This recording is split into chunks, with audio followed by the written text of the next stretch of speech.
আসসালামু আলাইকুম, কেমন আছেন সবাই? এটা আমার ফার্স্ট ব্লগ। এই ব্লগটা আমার জন্য খুবই স্পেশাল, কারণ আজকে আমি আপনাদের সাথে শেয়ার করব সাদা চুড়িকে আরও কিভাবে আকর্ষণীয় করে তুলবেন সেটা। এই চুড়িটাকে আকর্ষণীয় করে তোলার জন্য প্রথমে আমি দুইটা কাচের চুড়ি নিয়েছি। তার মধ্যে একটা কাচের চুড়ির সাথে অন্য কাচের চুড়িকে গাম দিয়ে জয়েন্ট করে এর মাঝখানে হচ্ছে যে এই লেস ফিতাটা লাগিয়েছি।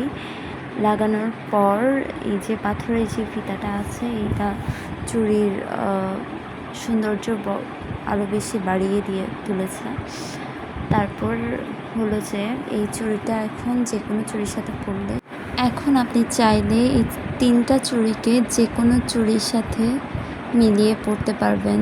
যেমন এই যে আমি এখানে পেস্ট কালারের চুড়িগুলোর সাথে আপনাদেরকে মিলিয়ে দেখাচ্ছি। এটা হচ্ছে যখন মিলাবো চুড়িটা যেন লুকটাই চেঞ্জ হয়ে যায়, মানে অন্যরকম ভালো লাগা কাজ করে।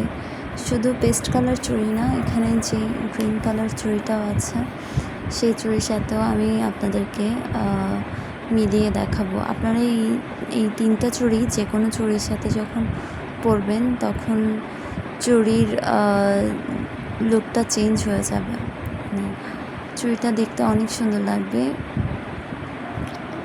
আপনারা বাসায় এটা ট্রাই করে দেখতে পারেন যে কতটা সুন্দর লাগে আসলে চুড়িগুলো।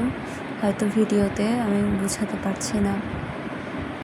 আজকে আমার এই ব্লগটা যদি আপনাদের ভালো লেগে থাকে তাহলে অবশ্যই আমার চ্যানেলটা সাবস্ক্রাইব করে দেবেন এবং অবশ্যই লাইক করবেন, কমেন্ট করবেন।